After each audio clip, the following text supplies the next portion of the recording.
What's up, Marvel United family? Welcome to the channel. Servant Zero here, aka Mr. Perry, and today we'll be showcasing and reviewing the villain you'll be fighting against in the Marvel United X-Men Season 2 expansion, X-Force, Strife.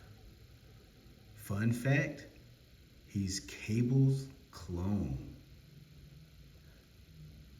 Let's go.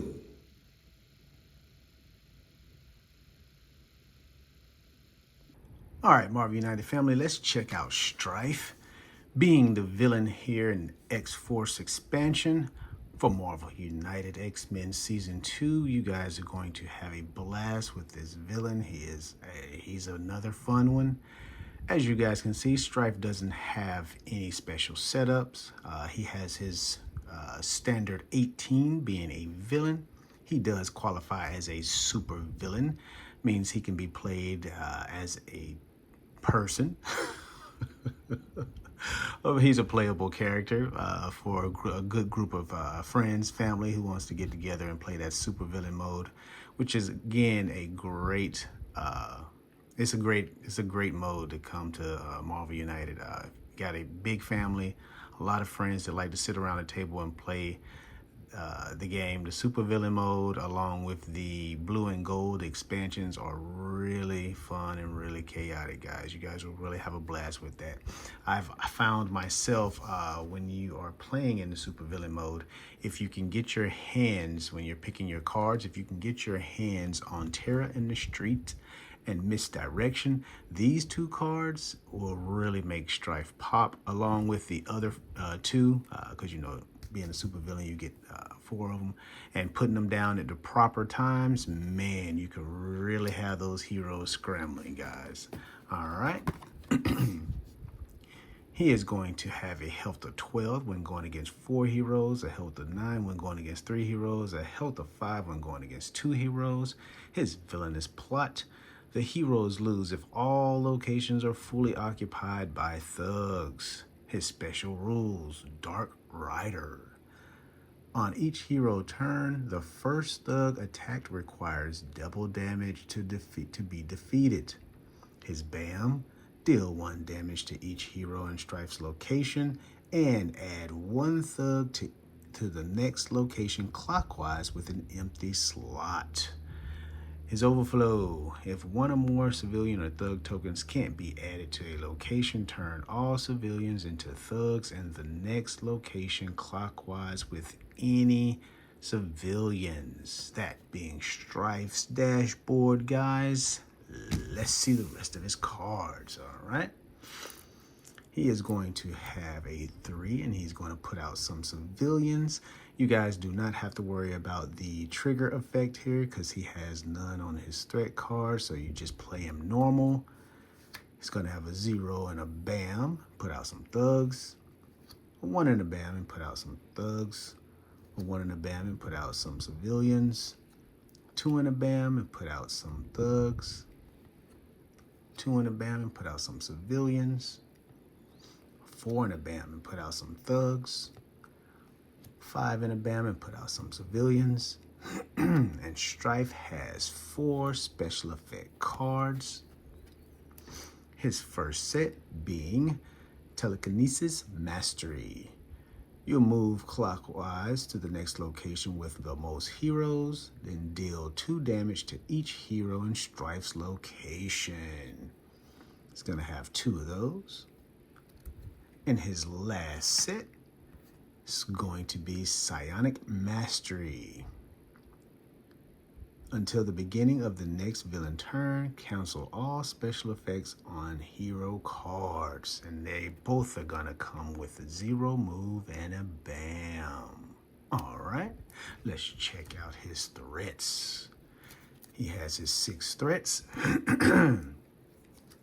Sorry, guys. We're going to check out his first 3, which is going to be Force Field. As long as this threat is in play, Strife ignores 1 damage during each hero turn.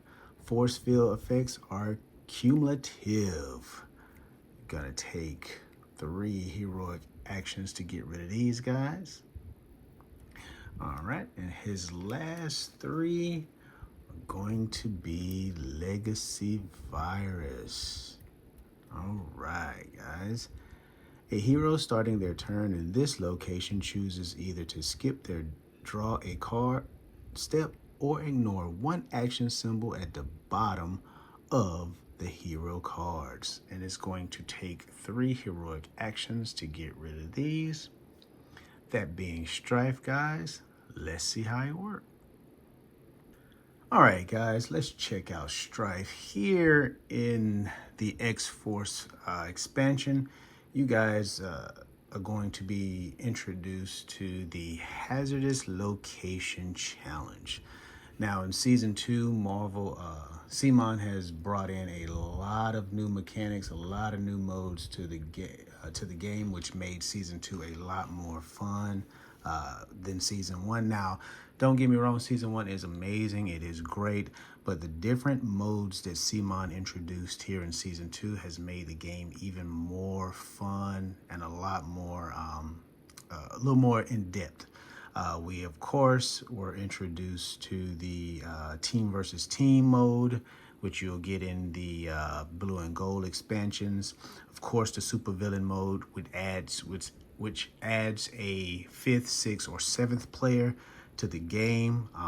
Well, when you're playing the blue and gold expansions, or it just adds a 5th player to the game if you're playing the regular. The takeover challenges, all the little different challenges that we got with the little cards and things that we are able to do, little extra things there. The danger room, and of course everybody's favorite, the giant minis, aka the Sentinels. They got those guys in. They introduced with the danger room the first. You got your Cerebro, which takes away one of these regular mission cards. You replace it with Cerebro, which is okay. It's an okay little thing. I didn't really care for to see like a real benefit of it, but if you wanted to replace one of your mission cards with Cerebro, you can do that. So they brought in a lot of different things, and the next what you see would be the hazardous locations or the mandatory locations. These are the locations that are black. They have the black on them. And as you can see, the difference between the regular and then the mandatory or the hazardous, which basically means you have to do these in-turn effects. These in-turn effects that are mandatory or hazardous, you cannot negate them. You cannot, ignore or change. You have to do what they say. So if ever you have a location like this and you're playing, guys, yeah, it's gonna make you do it, okay? All right. And so with that, with X-Force here, you will get the hazardous location challenge. And, you can just play it and have a good time. Just makes you have to do what's there. So it's not bad, not bad. All right, so let's get to talking about Strife. Again, he does qualify as a supervillain. He is going to have 12 health playing 4 heroes, 9 health playing 3 heroes, and 5 health playing 2 heroes. His villainous plot: the heroes lose if all locations are fully occupied by thugs. Special rules: Dark Rider. On each hero turn, the first thug attack requires double damage to be defeated. So what that means, we will use Cable here. If there is a thug in this location and you're going to attack that thug, the first one, let's put another one there. So let's say we got another one there. The first one that you attack will require double damage to be defeated. And that's at every location, guys, all right? So that's every location when you are getting ready to attack a thug. Every time, okay? You get ready to attack that thug. That first thug that you're going to attack is going to require double damage. So be sure when you're getting ready to attack them that you have enough attack, more than 2 attacks to be able to get rid of that first one, or you won't be able to beat them up. All right, guys. His BAM effect: deal 1 damage to each hero in Strife's location and add 1 thug to the next location clockwise with an empty slot. So again, we all know that if you are a hero and you're in the location with the villain, when they BAM, you will receive a damage. Now, not there are a couple, maybe 1 or 2, possibly 3 villains. I haven't yet been through the whole of season 2. Villains that allow you, when you're in their location and they BAM, they won't deal you any damage. But mostly, for the most part, most of the villains, when you're in their location, when they BAM, the heroes will receive that 1 damage. So be careful. We all know that. But with Strife here, when he BAMs, not only will he deal 1 damage to the hero, he will then add a thug to the next location clockwise with an empty slot. So you will keep going until you find an empty slot, and that's where you will place that thug, okay? Every time he BAMs, guys. So every time that BAM comes, if a hero's in his location, they will receive the damage. And then he will take a thug and he will go clockwise to each location trying to find an empty slot and place the thug. All right, so that being his BAM, let's check out the overflow. If 1 or more civilian or thug token can't be added to a location, turn all civilians into thugs in the next location clockwise with any civilians. So this is how it goes. And this is what you have to be careful of when you're playing against Strife, because of this little mechanic here. If there is an overflow, you cannot add that thug or that civilian to that location, you will then move that thug, you would then move them to the next location. All right, now in the next location, if there are civilians, you will turn those civilians into thugs. All right, this is where the danger comes in. So let's say you had 3 civilians here, all right, and you had an overflow in this location. You would then have to move these 3 civilians and make them now thugs. All right, and again, paying close attention to his villainous plot, guys. If the heroes lose if all locations are fully occupied by thugs. So this is how that mechanic can creep up on you, and before you know it, you'll be losing. All right, so watch the overflows, guys. We don't want any overflows, so you guys be careful with those overflows. All right, so let's check out his threat cards now.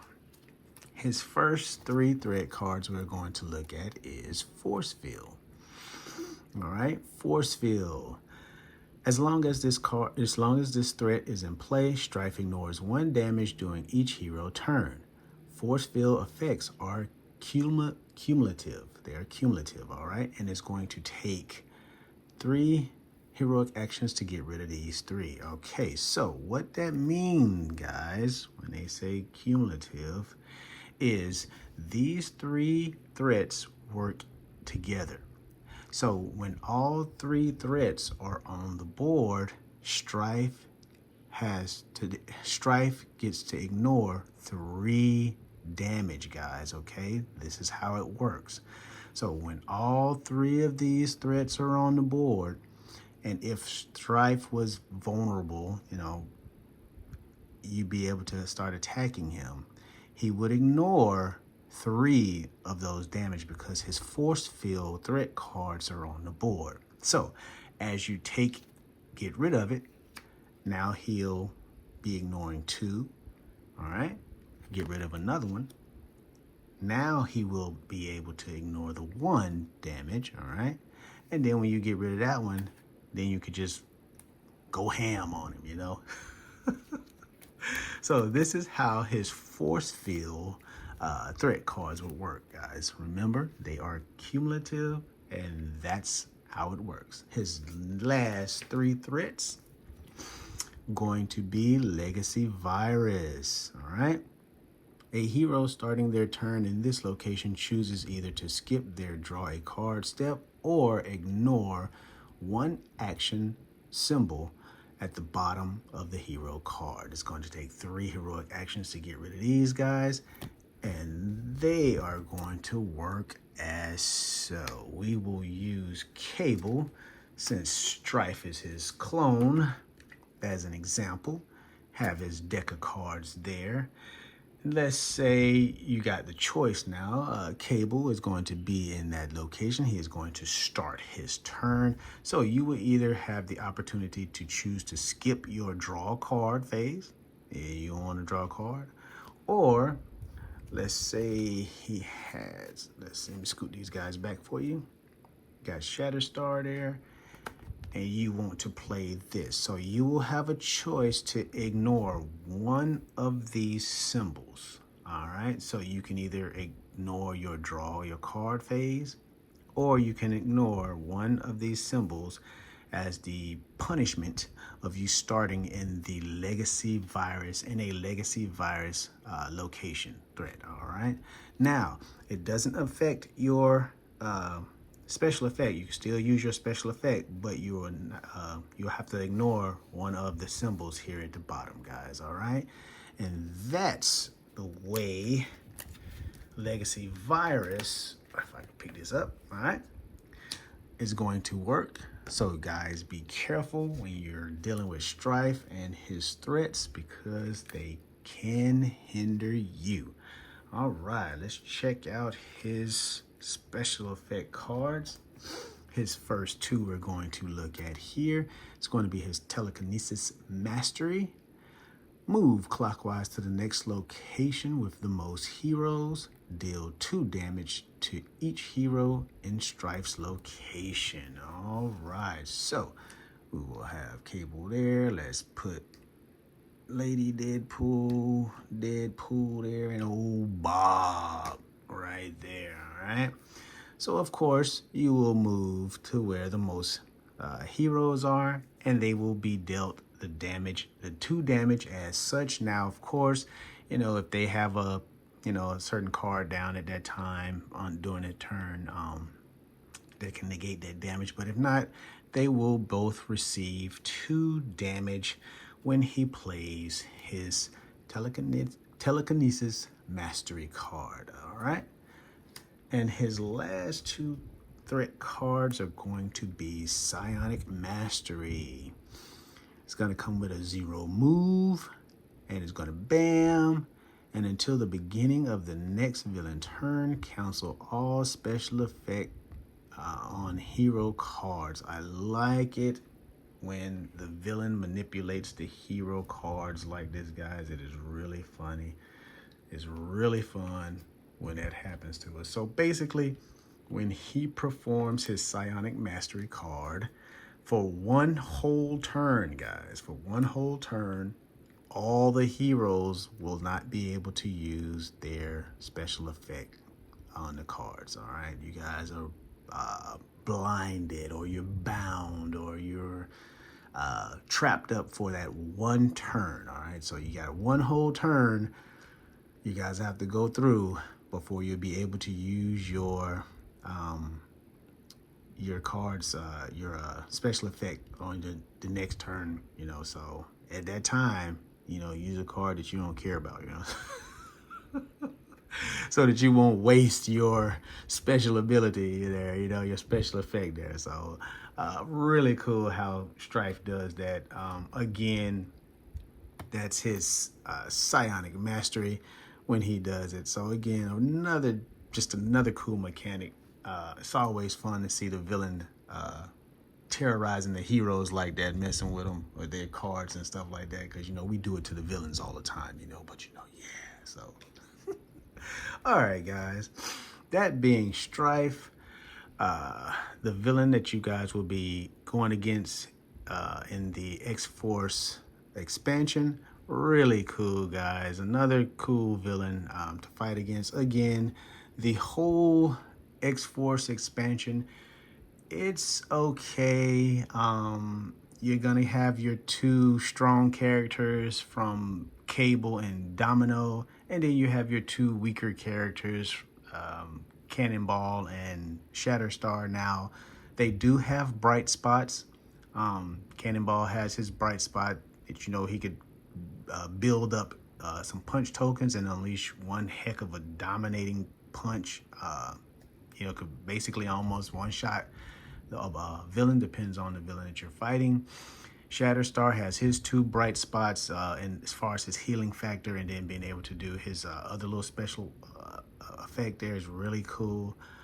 But if you're looking to purchase this expansion and you're wondering if it's worth it or not, if you're a collector and you want it for the figures, go ahead. It's great. It's always good to have all the characters that Marvel United that Simon is giving us in the Marvel United universe.